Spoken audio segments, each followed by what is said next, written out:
It's really a great pleasure and a great honor for me to be asked to this very distinguished platform and to honor the late Congressman John Ashbrook. I had the privilege of knowing him, but you all knew him, I'm sure, much better. I also wish to acknowledge the very high honor it is to have his widow and his mother here with us, and that is, again, a very fine indication, a fine example of the fact that his tradition of service and his tradition of strength of character and his willingness to face the truth and not shy away from it, his willingness to pay the price for peace, is being carried on in a way that I think is enormously important for the country. And he acted on his beliefs, and you're acting on those beliefs too. And I'm honored indeed to be on a platform that has the privilege of sharing this occasion with you.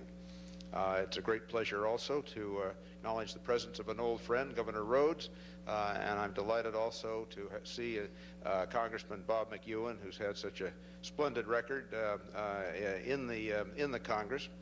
You know, John Ashbrook quite literally died fighting on the frontiers of freedom, and we know how much he sacrificed for that purpose, and it's very comforting indeed that there's a very worthy successor, I think, to John Ashbrook in Bob McEwen, and we're delighted to have him present here. I do apologize for a schedule which breaks into the normal course. I do, however, offer some hope to you, because when I was running for office in California for the legislature, a large part of my district included the San Francisco Chinatown. And they have a marvelous custom in the San Francisco Chinatown, and that is they insist on all the speeches being before dinner, so they will be very short, the theory being that the speaker's just as hungry as everybody else. And so while I'm sorry indeed that it's necessary for you to have to shift your normal schedule, I do offer that hope to you. And I'm also going to try to make it short enough to answer a question or two if anybody should have any. I thought tonight I'd talk about one of the President's highest priorities, one of the highest priorities that he has expressed many times in the national security area, and that is our effort to reduce as substantially as we can the risk of war in the whole world by achieving very real arms reductions agreements with the Soviet Union. Normally, these are referred to as arms control agreements. The President has said many times that arms control agreements have certainly not brought the promises that they offer in most cases, and that what we want are arms reduction agreements. And I wanted to share with you our perspective on this very complex and difficult problem, which really isn't all that complex and all that difficult, except that a kind of a jargon and a mystique has grown up around it. And in any event, it is one of the three roads that we feel we must travel to keep our peace and our freedom. The first is, of course, to continue the research, which I hope and very strongly believe, as a native California optimist and one who has seen the President's dreams realized many times, I believe that we will be successful in developing a thoroughly reliable strategic defense against Soviet nuclear, intermediate, and intercontinental range missiles. And that is one of the best ways, we think, to preserve our peace and our freedom. The second road that we feel we have to travel now, because we don't have the Strategic Defense Initiative yet, but we are working assiduously on it, and we hope it will be properly and adequately funded. The second is to modernize and strengthen our offensive nuclear deterrent, which is the only way we now have, and which is to keep the peace, and which it is vital to do to close that very dangerous gap which opened in the Soviets' favor during the 1970s, when we went down 20% in the amount that we invested in our military strength, while the Soviets were spending at least double that during that whole decade. We've done quite a lot to achieve this second objective of modernizing and strengthening our offensive deterrent, regaining deterrent capability, but I think we have to continue until we get the strategic defense that is such a very high priority of the President. And then at the same time, we would like very much to secure arms reduction agreements, as I mentioned, so that we can achieve that nuclear deterrent balance at the lowest possible level, And it's about that third road that I thought I'd chat with you a little bit tonight and indicate some of the problems that we have in achieving it. The Soviet Union has recently launched a very intensive public relations campaign on this whole arms reduction front. And in the face of that pressure, we have to be sure that our reactions reflect our policies and our national interest, and not express only worry about whether Gorbachev gets a better story in some newspapers, and therefore we have to change our whole policy to keep up with him. That, of course, is what they want, and that is what we shouldn't do.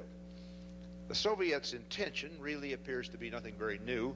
They still want to split the alliance, the NATO alliance, and our other alliances by appealing very strongly to the left in Europe.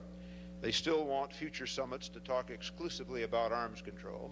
They still want to decouple the United States from Europe, and indeed taking seriously their threats to cancel the next summit meeting because of what they call a poisoned atmosphere.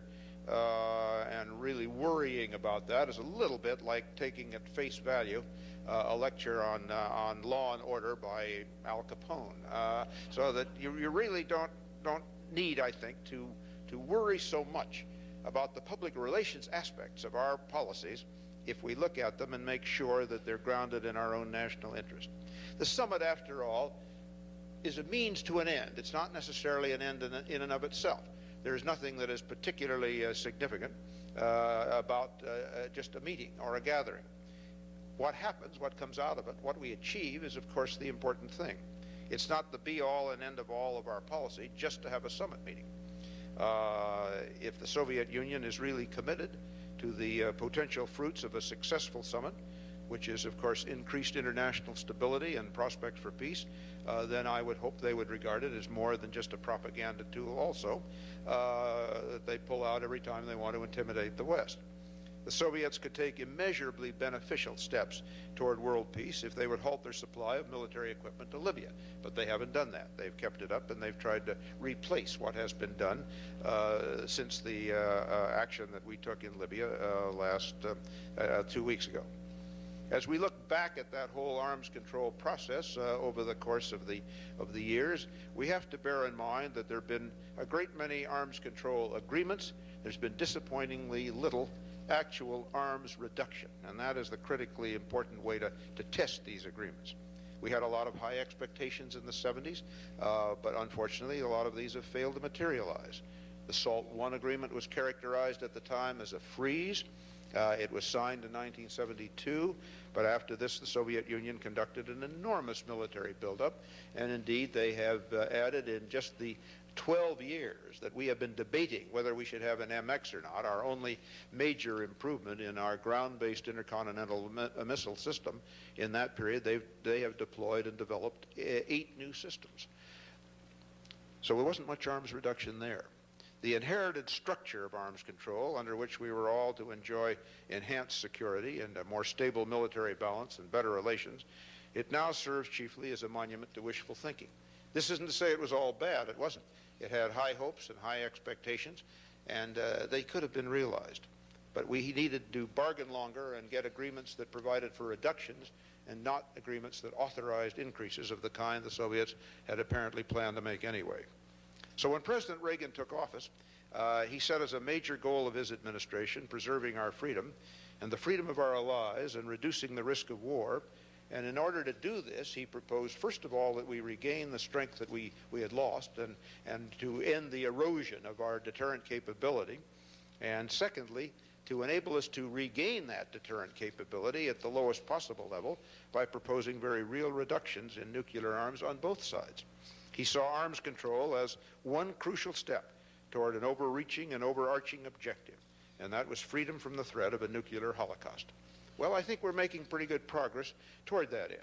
That is, we are regaining the strength that is giving the Soviets the initiative to come back to the tables that they left and said they'd never return to, and discuss these matters seriously. The joint statement that the President and General Secretary Gorbachev issued following last November's Geneva summit, that statement reflected agreement for the first time. And this is a quote now, agreement on the principle of a 50% reduction in the nuclear arms of the United States and the Soviet Union appropriately applied, as well as the idea of an intermediate range nuclear force agreement. Well, after 15 frustrating years, we had finally begun to overcome the Soviet resistance to any idea of arms reduction, moving them away from arms control, which is defined by them and by the agreements, allowed increases. We finally convinced them that we will maintain our deterrent strength and our defensive capability, and we finally convinced them that we will deny them an exploitable military advantage over the West. In short, we have, as I've said, finally given them an incentive to seek arms reduction. There is no reason whatever to suspect or to even to hope that the Soviets will agree to arms reduction unless they see that there is something in it for them. And that something for them could be that we would keep at the kind of levels we want them to come down to, that we would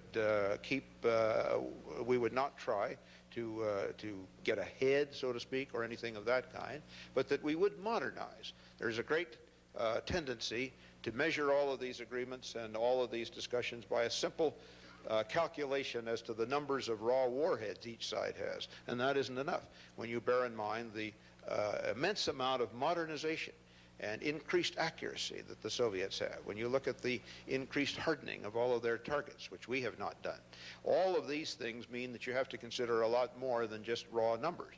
And so we have to continue with the modernization, and indeed the modernization is what has brought the Soviets back to the table.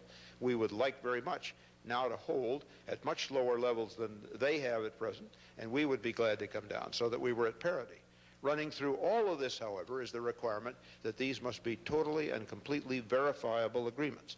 And we have to do that because of the record and the pattern of Soviet violations in the past. The Soviets must know, as they do know now, that we are willing to pay the price for our freedom. But more important than that, they have to know that we're willing to continue paying that price. And that is a very difficult thing for our own people I think, to agree to. Because in our kinds of societies, everybody would infinitely rather spend their money on other things than military weaponry or on military strength. I have to make clear that it seems to me that further progress on arms reduction will come only, as I say, if they remain convinced that we will maintain our position of strength. Their receptiveness, the Kremlin's whole receptiveness to arms reduction proposals, is really a function of their perception of our willingness to maintain the military strength that we've recently regained. We falter if we again attempt to use negotiations as an excuse for allowing military strength to wane.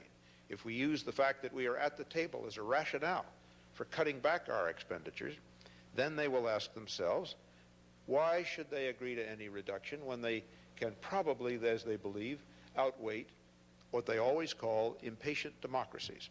And they are very well equipped to outweigh impatient democracies, and democracies are impatient. We like results. We like to sign agreements. And sometimes we aren't as careful as we should be as to whether the agreements are entirely in our national interest. The President has said many times that he doesn't want an agreement just for an agreement's sake. He doesn't want just a nice ceremony to sign something in the East Room of the White House.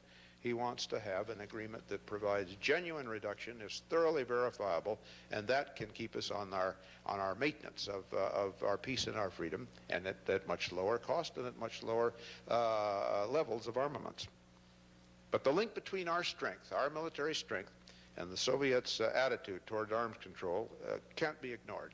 When you do that, then I think we really deny Winston Churchill's advice on how you deal with the Soviets. He said there is nothing that they admire as much as strength, and there's nothing for which they have less respect than weakness, especially military weakness. So if you have to negotiate from strength, you have then the incentive that's required for fruitful negotiations. And that is a means for progress toward the President's goal of reducing the whole risk of war. Those negotiations must move in the right direction, and the President has delineated these goals that I've mentioned, and they are critically important parts of all of our negotiations, all of our negotiating instructions and strategies. They are, first of all, the significant reductions in the arsenals of both sides, establishment of equal force levels on both sides. Unequal levels simply encourage coercion and aggression, that the agreements, as I've said, have to be totally verifiable, and then adherence to these agreements by the parties, because the President has put it very succinctly when he lists these requirements, both in meetings with the Soviets and in speeches. and that is no cheating. And that it seems to me to be a very elemental and a very fundamental rule. Unfortunately, it hasn't been adhered to in the past. And then we want to be sure that these agreements, whatever they are, do enhance the United States and allied security, and they would do that by reducing arms on both sides and by getting us verifiable agreements. These are hard agreements to get. They'll take a long time. The Soviets may, in the final analysis, not be willing to agree to them. They may only be willing to agree to arrangements that allow them to increase arms. Some of our negotiators in the past have said that the history of some of these negotiations have been that we searched for things that the Soviets would agree to. And unfortunately, that kind of a criteria overlooks our national interest, and it overlooks whether or not we're going to get reduced arms as a result of the agreement. The Soviets know that we will comply with the provisions of an arms control agreement. The history of their non-compliance and the very real differences between our societies make specific and thoroughly reliable arms reduction verification absolutely vital. The Soviets know we'll keep it, as I say, because we have a free society, we have public opinion expressed through the Congress and through the press, and they'll see to that. We can't have the same confidence, however, in their totalitarian regime. They have no public opinion, and they have no genuine organs of public opinion. They operate in secret, as we've seen in the last few days. There's no effective public opinion there, and that secrecy can obscure a record of flagrant violations. So future arms reduction agreements must contain very specific provisions for effective verification. And we care about this compliance because we care about arms reduction. We care about arms reduction because we care about peace and freedom. Well, the Soviets haven't accepted this cooperative approach or the measures that are necessary to supplement verification. They still rely on what are called national technical means. And unfortunately, in today's world and with the kind of closed society they have, that is not nearly enough to give us any kind of assurance that agreements once made are being kept, that in fact there is no cheating, as the President said. The President in 1984 reported to the Congress 4 times on Soviet non-compliance with the previous agreements. And the most recent report noted that the President's report to the Congress said there's a whole pattern of Soviet non-compliance. And then he said, as I've documented in this and in my previous reports, the Soviet Union has violated its legal obligation or its political commitment, first of all, to the SALT I interim agreement, to the ABM treaty, to the SALT II agreement, to the Limited Test Ban Treaty of 1963, to the Biological and Toxin Weapons Convention, to the Geneva Protocol on Chemical Weapons, to the Helsinki Final Act. In addition, they have probably violated provisions of the Threshold Test Ban Treaty. We have irrefutable evidence of these violations, especially with respect to the enormous radar that they're building at Krasnoyarsk. That violates the ABM treaty, and they have deployed now some 70 of the new SS-25s. That violates the SALT II limit that they said they were observing on new ICBMs. It is the second new one, and the limits that they say they're observing permit only one. Well, it's very difficult to respond publicly to these violations. Frequently, we can only know, as with this irrefutable evidence that I've mentioned, we frequently get that from intelligence sources that have to be protected. We can't release all of the reasons that we know how clearly they are violating these treaties. And even when we do release it, even sometimes information that has been classified that we declassify so that we can release it and let the people know. Some people refuse to accept it, and they denigrate the solid evidence of violations. There are even those who sort of cleave to the fantasy, and these are serious statements that are made in Washington, that the whole process of negotiation is sort of an end in itself. And they urge us to avoid any mention of Soviet misconduct because it will poison the atmosphere. And it always really amazes me because what they're saying is that we should deny Soviet violations in the hope of preserving that which has been violated. And one of the more maddening ironies of politics today, I suppose, is that a lot of the champions of arms control waste their energy condemning not the treaty violations, but the attention that we pay to the violations. And so the structure of arms control becomes more important than the results. The Strategic Defense Initiative, as I've said, is another way of trying to keep the peace. And it is an extraordinarily moral way to do it. It is one of the president's highest priorities. He asks frequently the question that seems to me to give the setting as to why this is such a vital part of our policy. He says, would it not be better, instead of simply having a mutual suicide pact in which our retaliatory strength is designed to tell the Soviets that they should never attack because we would respond, and a nuclear war, as the president has said many times, cannot be won and must never be fought. But wouldn't it be better, the president asks, if we could protect our people instead of just trying to avenge them? Wouldn't it be better to devote our energies to weapon systems that are designed not to kill people but destroy weapons? And that is the reason, I think, that he is so strongly in favor of strategic defense. It's integral to our pursuit of a more stable future. It ultimately offers us the chance to eliminate the nuclear threat if our research is successful, and I believe it can be. We're told frequently by people that it cannot be, but science and history is studded with absolutely firm, absolutely authoritative, absolutely wrong predictions as to what can happen. And I'm convinced that we can do it, and indeed we're making very great progress now. I hope the funding for it will be kept up.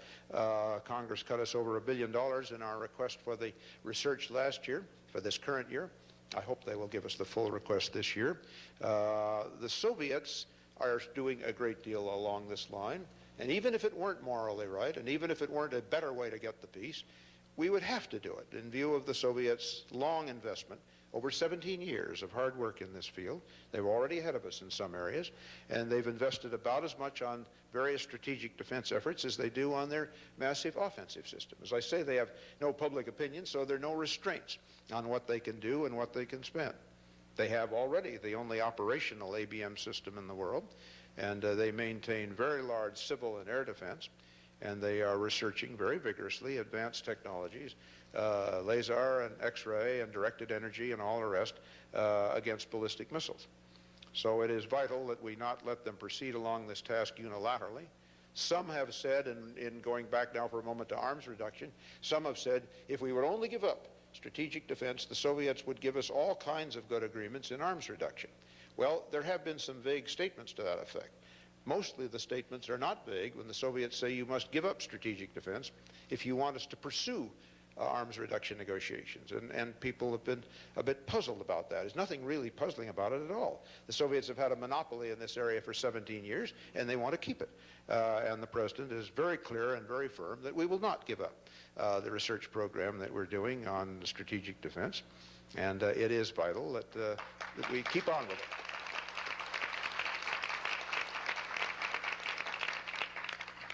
We have, as I said, numerous propaganda efforts on the part of the Soviets. We have the latest three-stage arms control plan that Mr. Gorbachev has offered, but there are a lot of one-sided and unacceptable elements to this. And nevertheless, there are a lot of people, predictably, who say that we should pretty well accept it as soon as it appears, because it is an offer and it's something that could produce an agreement.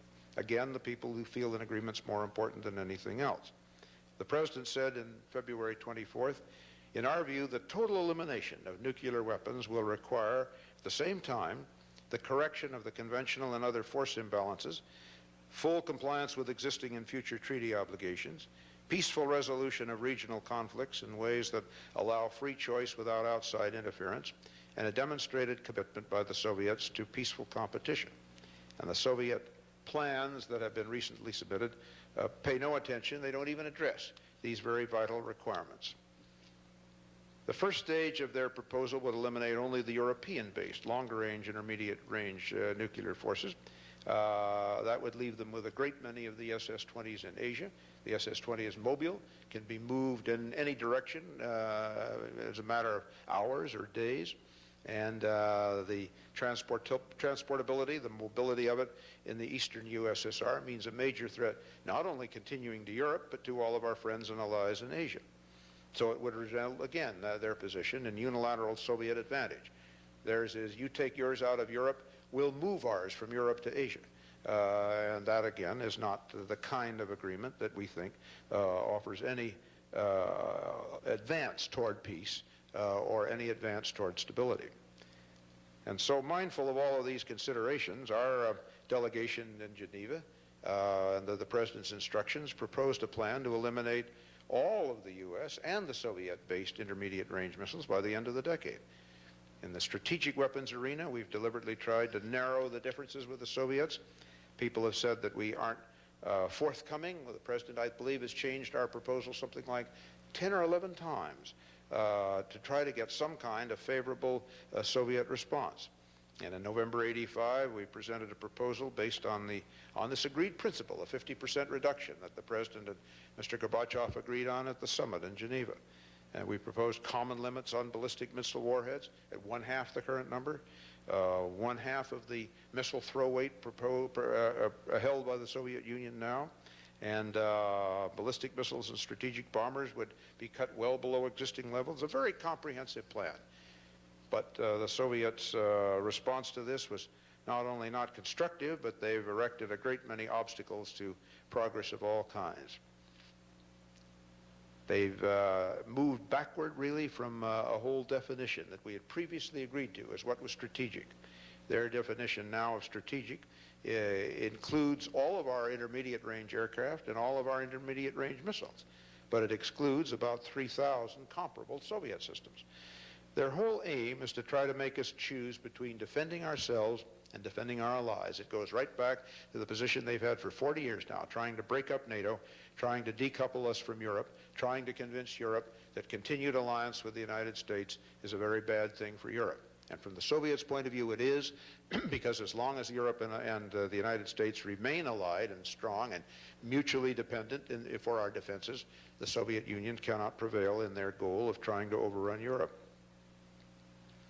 They've increasingly turned to public opinion and propaganda to try to divert attention from their lack of responsiveness on these issues already that they agreed to at Geneva, and they've tried to focus public attention on their calls for moratorium on testing of nuclear weapons and reopening the comprehensive test ban and things of that kind. And I think we very properly rejected this. They knew we couldn't accept a proposal that undermines the credibility of our nuclear deterrent and the security of the West.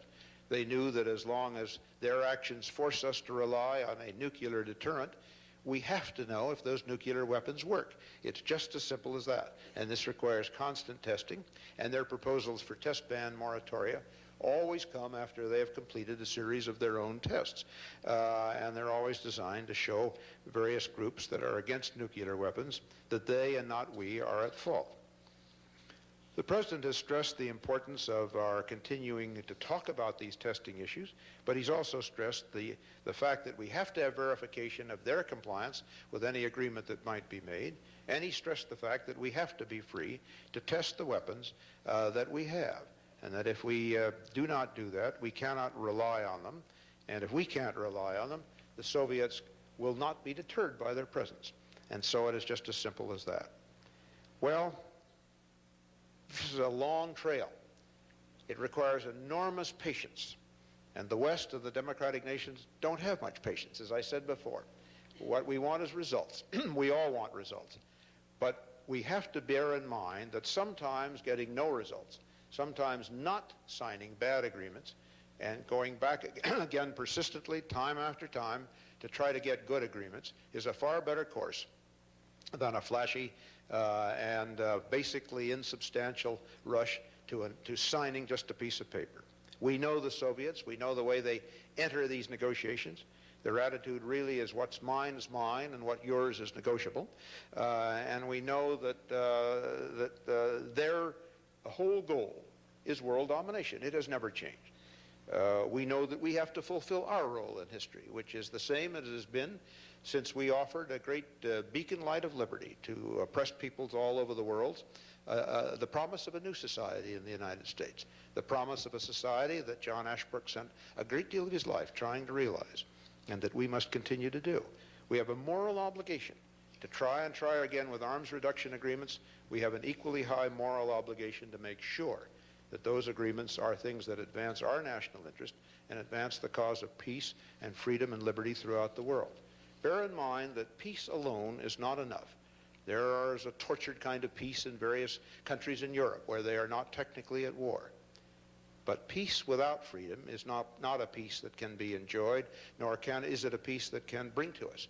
Any of the noble aspirations which the cause that you're here to serve tonight had in mind, it can't bring to fruition any of the noble aspirations with which our country was founded and for which our country was founded. So we must continue a long, difficult course. It takes a lot of resolution, a lot of courage, a lot of patience, a lot of resources. But in the end, it is worth it so many more times than any of the alternatives could possibly be. And so I thank you and I salute you for your willingness to engage in this struggle and to continue the struggle of a very wise and a very noble man whose work you commemorate here tonight. Thank you very much indeed.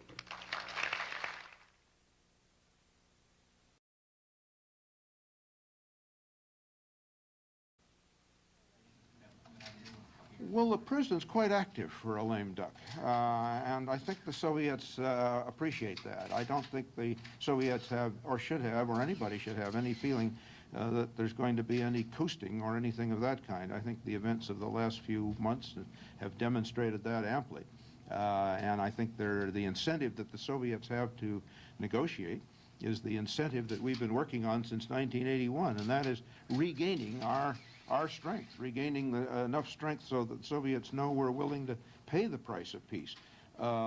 If, however, we falter and we start going down, and we've gone down this year, the Congress cut us back this year to 6.6% minus figure, reduction of 6% from last year, and we very much hope that this year will not be a second year of that kind. That's the kind of thing that does lead the Soviets to believe that they don't have to negotiate. But as far as the president's concerned, he is a very active president and expects to be right up until the 21st day of the end of his term of January.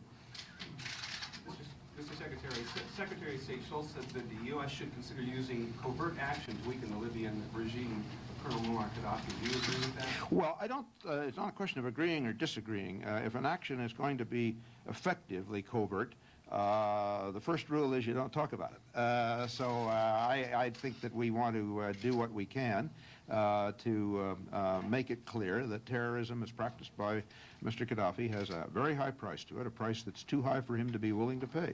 And that is what this action of a couple of weeks ago was all about, and that is, I believe that lesson's coming home to him. I hope so.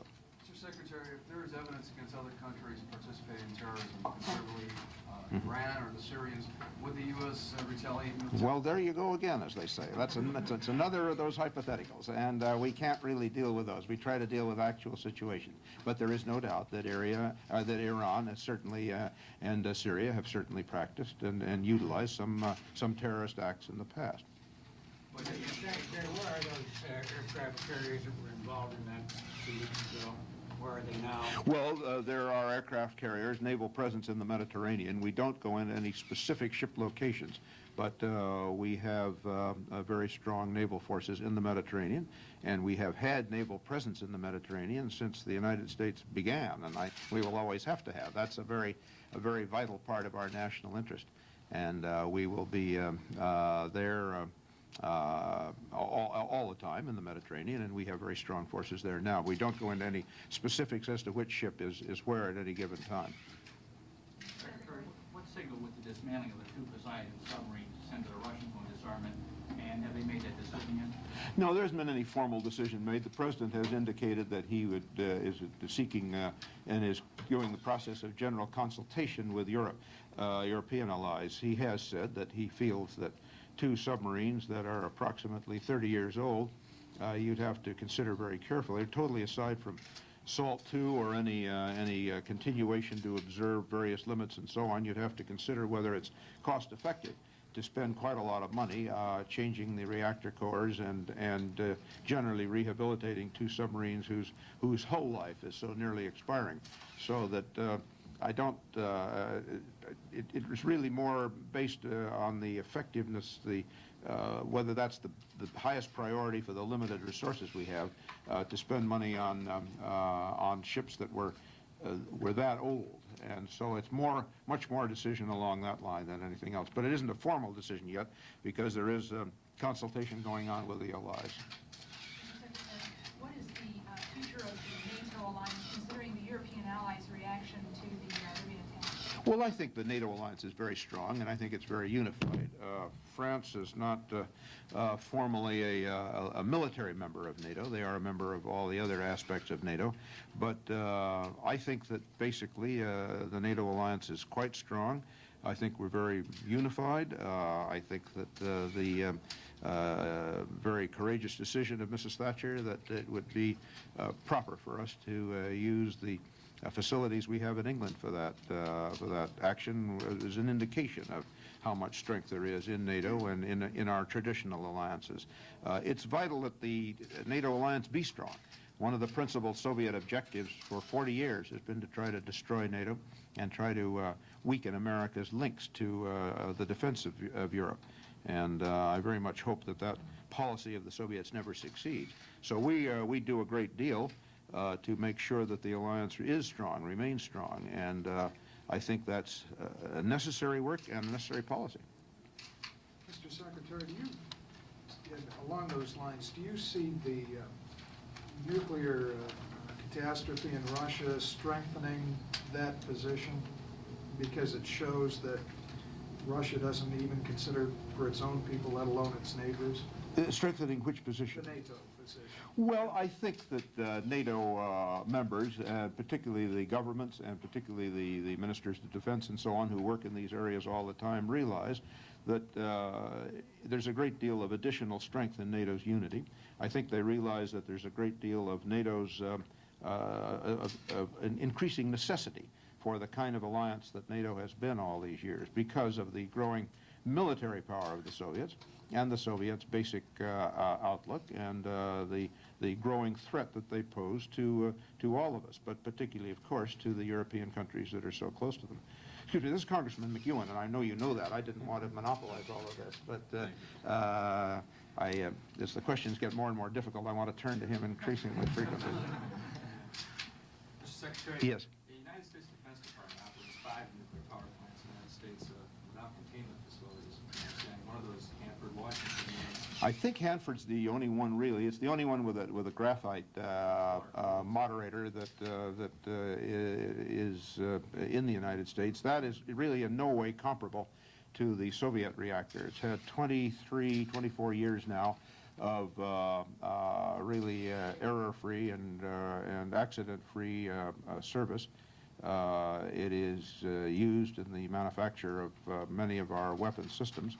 It has constant safety and design reviews, and it is really quite a different reactor in every way than the Soviet one. The Soviet reactor was designed to produce the maximum amount of power, nuclear power, electric power, and the one at Hanford is designed for other purposes, but has run at what we believe to be levels that are fully consistent with its safety.